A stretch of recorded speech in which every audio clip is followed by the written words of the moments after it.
வாழ்வின் ஒவ்வொரு கட்டத்திலும் முடிவெடுக்கும் தருணம் உருவாகிறது. நடக்க வேண்டிய நிகழ்வுகளுக்காக முடிவெடுக்க வேண்டியது அவசியமாகிறது.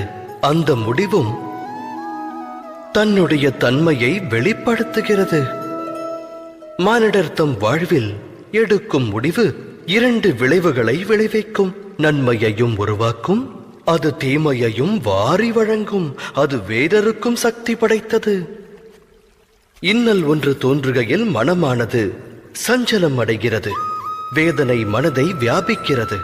முடிவெடுக்க வேண்டிய தருணம் யுத்தமாகிறது. மனித மனமானது யுத்த பூமியாய் மாறுகிறது. இக்கட்டான சூழலை போக்கும் உபாயத்தை மானிடர் தேடுவதில்லை. மனதினை சாந்தப்படுத்துவதற்கே அவர்கள் முயல்கின்றனர். ஆனால் ஓடிக்கொண்டே உணவருந்த இயலுமா என்ன? இயலாது.